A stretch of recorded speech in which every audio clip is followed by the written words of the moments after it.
He killed someone while driving under the influence. But instead of changing, he kept using cocaine, lied to the judge, and lost everything in court. Disposed of. In your nose or what? You what? I used it. And that. Oh, you used it then. Okay, so it didn't stay on the tray. Honestly, I don't see how. Oh, really? Hold on. You know what? The thing I hate more than anything is when somebody lies to me. I don't know how he's going to do treatment. And the other thing is, he doesn't test when he's supposed to test. So it seems to me I have two options. I could let him go and say, oh, well, best wishes. Or what I can allow him to do is go back out there, use some more cocaine, and kill somebody else. Today we're in Judge Simpson's courtroom, and right out the gate, we've got a defendant who committed the crime every judge dreads more than anything, driving while intoxicated and taking someone's life in the process. There's no gray area, no confusion, no oops moment. This is the case that shakes a courtroom to its core.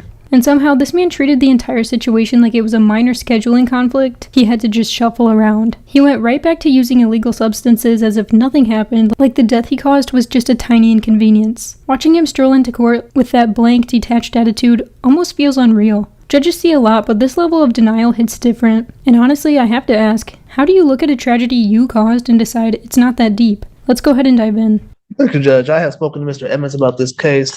It's going to do some further look at the matter to see where we stand in terms of an offer. We're asking just for an adjournment for a couple of weeks of the PCC. And then I need to address his, it's not a bond violation yet, I don't believe, but it's a bond report where Mr. Croy was given permission to test in Genesee County. He signed up for a program, DNA testing in Genesee County. That program did not release testing results to the community corrections unless he was positive. Hold on a second. That's not what I have. Do you have his progress report? The one that I have, I do have a progress report. I don't from August 28th? I don't believe that's the date. Let me check. In terms of his testing, I have so he's here on an operating while intoxicated causing death. So then he got tested on the 16th he was ordered. On August 20th, he's positive for cocaine. Correct, Your Honor. Then, on the 22nd, he didn't appear for his testing. That was when I was setting up to be tested in Genesee County. I didn't have to test again because I had just tested. I was just signing up to test in Genesee County.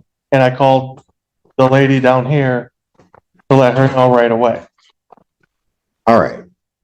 Let's go back a moment because I don't think he's been before me. I don't believe so, Judge. Just asking for a 2-week adjournment to see where we stand in terms of the potential. Why is he testing positive for cocaine after getting charged and arraigned on an operating while intoxicated causing death? Because he used cocaine, Your Honor. Obviously. I don't think he's. No, it's a fair answer to my question. I'm just saying why. Yes, Judge. Why? I mean, why is he using anything? Well, my understanding is he is not any longer. What? My understanding is he is not any longer, but he previously was.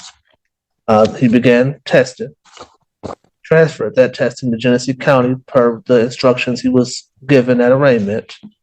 He's been testing there, but they are not reporting the results here unless he is positive.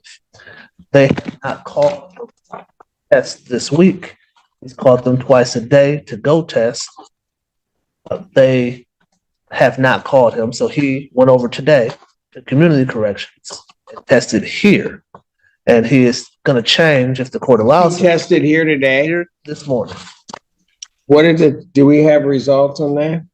I don't have it. I don't have anything yet. I was informed about it this morning myself. So, go ahead, Mr. Peter. Thank you, Judge. So rather than do the Genesee County testing that authorized to do that does not send the reports as community correction would require, he has signed up again today to test here and do all of his testing here, although he does not live here.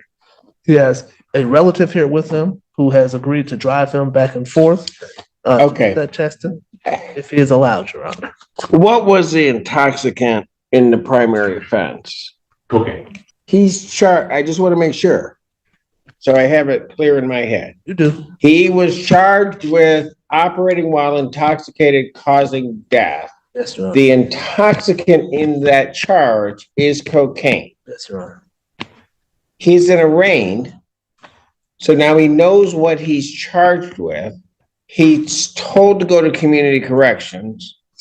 When he gets to community corrections, mind you, 4 days later, he tests positive for cocaine.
I had some at my house, which I disposed of. In your nose or what? I had it in a tray and I disposed of it. You what? I had it in a tray And I then you threw it just away. smoked it. I threw it away. You threw it away? Where did you throw it? It's gonna be a long conversation. Where did you throw it away? There was a little bit left. I used I it. know. I disposed of the tray. You what? I used it and I. Oh, you used it then. Okay, so it didn't stay on the tray. Right. And I disposed of the tray. Yeah. Okay, well. And since then, I haven't touched it since. Okay, he probably stopped using because he's coming today. So somebody needs to answer for me, why was he using after being arraigned I mean, obviously, on this charge? And why was he using? I I don't. have my theory, Your Honor. I don't think there's any answer to Oh, darn. satisfy the court as to why. And by the way, you're still using. Honestly, I don't see how. I Oh, have- really? Hold on. I have no You know what? record. The thing I hate more than anything is when somebody lies to me. Honestly, I'm not. Okay. Well, just make sure that you, because it has to be in your system in order for you to test positive. And if it's been fine. Counsel, approach briefly. You want to see this? That's my copy, though. Yeah, this is the one he took today. No, not at all. You need all of this on the record. And the last positive, 22nd to 7 days later. Yeah. 7 days later. And the little bit he threw away. Okay. Go ahead, I'm sorry. I'm messing up your story. Oh, I know. Okay. But all I've done is I've used it in the chair that I sold. I've used it in the chair. And that was it. What is second? Well, no, I have not. Okay. Well, we'll tell them that, but, you know, medically. I know. I want to do this. I want the truth. Okay. 'Cause my- To answer your my previous question is, question, Judge, why? Oh, he's positive for cocaine. Judge. And Just so that we know. thank you, Judge. And to answer your previous question as to why he's still using after being arraigned, Sure. clearly he has a problem, Your Honor. There's no answer I can give you that can justify use of cocaine after arraignment when it's an illegal. He doesn't have any type of special license to allow him to use cocaine, Judge. So clearly he has a problem. He is willing to address that problem when he testing there. He is working and he did voluntarily come here today and take a test. So he's asking you to not say that, right? No. No, you don't have to say. All right, anything else? All I can say, Your Honor. So to the positive test, Your Honor, I have no explanation, aside from what he already told you. Which positive test? The First one or this one? The first positive test, Your Honor. Oh, The okay. explanation he gave you is that he used it and then threw away the tray. After he was arraigned, after he was ordered not to use, have no explanation, Your Honor. He'll just ask for mercy from the court on that, and he is willing to get any treatment that the court would allow him to take place. Because he can't follow the court's order. I don't know how he's gonna do treatment. And the other thing is, he doesn't test when he's supposed to test. So it seems you may have two options. I could let him go and say, oh, well, best wishes. Or what I can allow him to do is go back out there, use some more cocaine and kill somebody else. Allegedly. Not doing it. Understood, Judge. Defendant's bond is revoked. Defendant's remanded to the Washington County Jail. I'll set his hearing September 12th, 2024, 9 a.m. for probable cause. That moment right there was Judge Simpson's absolute last straw, because if there's one thing this judge refuses to tolerate, it's a defendant bold enough to lie straight to his face. And this guy didn't even lie well. He lied with the confidence of someone who thought he was auditioning for a discount courtroom drama. Whatever tiny sliver of leniency existed, which he didn't deserve to begin with, evaporated instantly. The man has a full-on drug problem, plain and simple. Killing someone didn't sober him up, testing positive 4 days later didn't sober him up, and now he shows up to court today still testing positive. You almost have to sit there and ask yourself what kind of thought process leads someone to sniff something before heading into a courtroom where their freedom is literally on the line. That whole "I threw the rest away" line, please. He probably has enough hidden stashes to stock a pharmacy if you checked every drawer. And then his defense tries to float rehab like it's some magical shortcut to redemption. What a joke. You don't get to take a life, then beg for the easy route. The only rehab that's going to work for him is the one with metal doors and scheduled head counts, because that's the only place he's going to be forced to sober up. And let's be honest, the moment we heard those charges, we all knew his bond was getting yanked on the spot. Court does call the case. People versus Jade Lathan. Kenneth Overwater, Assistant Public Defender, on behalf of Ms. Lathan, who is approaching. Your name, ma'am? I'm J. Ruth Bay, the nationality of Moorish American, beneficiary of the Principal Jade Lathan, and I'm making this special appearance at District 15, Michigan Court of Law under threat, duress, and coercion. I'm asking the prosecutor to dismiss this case on the grounds that there is no injured party. Plus, I have the right to a speedy trial, and this is the 5th time I've made an appearance for this in the case in the court of law since February 2024 for the arraignment. Since the arraignment, when the Ann Arbor Police Department apprehended me unlawfully and kidnapped me, forcing me to take fingerprinting and a mugshot when I am not a criminal. Officers Morgan Parker, 15400, and AA Condolis, 02002, claimed I fit a so-called description and also violently attacked me and produced a false police report against my person. These officers falsely accused me of committing crimes that the tapes do not show me doing at all. These tapes do not show me doing at all any of the things that I'm being accused of, as I've never harmed another person in my life, and certainly not an officer of the law.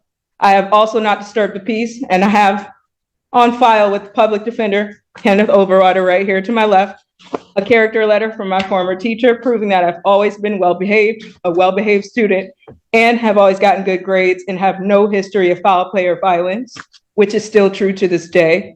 My legal representation on the day of the arraignment on February 2024 to help grant me my freedom on bond has already stated on the record that I have no history of violent offenses, which is the truth. And I assume why I was granted my freedom from police custody. I would lastly like to say that on March 11, 2024, I was denied 2 main sources of evidence for my case via my personal FOIA request that would have easily shown my innocence.